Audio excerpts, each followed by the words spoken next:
Allez, on va parler série maintenant avec Héloïse Goua. Et ce matin, Héloïse, vous nous parlez d'une série française plutôt très ambitieuse. Oui, ambitieuse, c'est vraiment le mot qui décrit bien la série Carême. Déjà parce que c'est une série Apple TV+, qui en général ne lésine pas sur les moyens. Ici, les décors et costumes sont somptueux. Pareil pour la mise en scène, spectaculaire. Oui, parce qu'il faut surtout dire que la fiction est réalisée, par un certain Martin Bourboulon. Et au casting, on y trouve notamment, ça tombe bien, une talentueuse Lina Coudry dans la peau d'Henriette. Vous êtes lumineuse, Lina, aux côtés de Benjamin Voisin, Jérémy Régnier et même Juliette Armanet en Madame de Staël.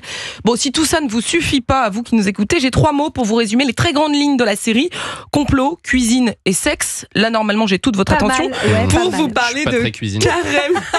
Ni complot. Carême comme Antonin Carême, Thomas. Alors, c'est qui ce Antonin Carême ? Eh bien, tout simplement, le premier grand chef de l'histoire. Il a marqué la gastronomie mondiale. C'est lui qui a inventé la toque du cuisinier et le vol au vent, tout de même. On n'est pas nombreux à pouvoir dire ça. Non, vous avez inventé quoi ? Qui a inventé le vol au vent ? Non, Antonin Carême. Voilà. Dans la série, on est en 1799, juste après le coup d'État du 18 Brumaire de Napoléon. Antonin Carême est un jeune orphelin, carrément anti-bonapartiste. Lui, ce qui l'intéresse, c'est la pâtisserie et la gastronomie. La nourriture, c'est ce qui fait un pays. Comme sa langue, son art.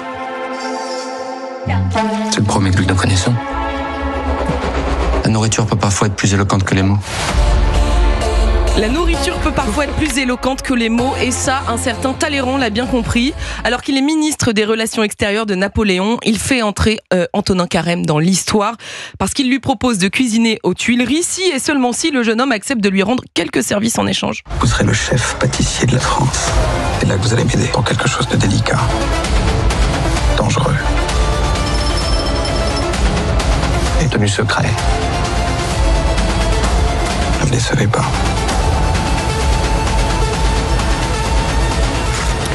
Bon, je m'attarde pas sur cette chose délicate qu'il doit faire, mais pour faire simple, Carême devient l'espion de Talleyrand. Et à mesure que sa réputation grandit dans toute l'Europe, le cuistot comprend bien que ses plats peuvent avoir un impact sur la politique. C'est passionnant, je vous laisse découvrir comment un gigantesque gâteau en forme de pyramide risque de créer un incident diplomatique. Donc c'est une série historique inspirée de faits réels. Inspirée, oui, mais la fiction prend tout de même quelques libertés avec la réalité. Par exemple, je suis pas sûre que l'emploi du temps d'Antonin Carême lui permettait d'entretenir autant de relations sexuelles par jour, mais pourquoi pas ? Le romanesque ne fait de mal à personne. Je pense notamment à une très belle scène sensuelle avec vous, Lina Coudry, sur le toit des Tuileries. C'est magnifiquement filmé et ce serait dommage de s'en priver. En fait, cette série s'inspire d'abord d'un ouvrage de Ian Kelly, un écrivain britannique qui est aussi le co-créateur de la série. Et alors, c'est pas parce que vous êtes devant moi, Martin Bourboulon, mais j'insiste sur la beauté des images.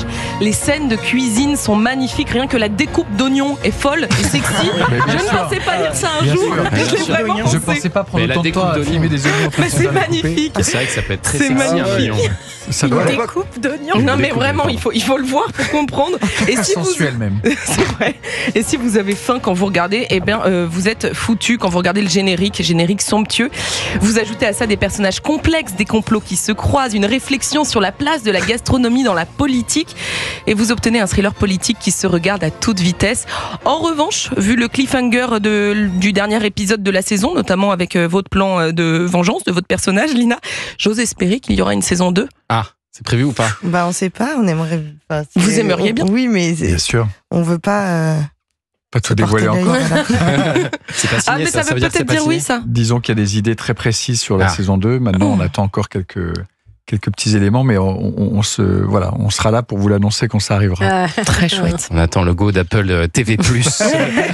Carême, donc cette série, première saison à retrouver sur Apple TV+, et sur MyCanal. Merci beaucoup, Héloïse Goua. Dans un instant, on va jouer avec un auditeur.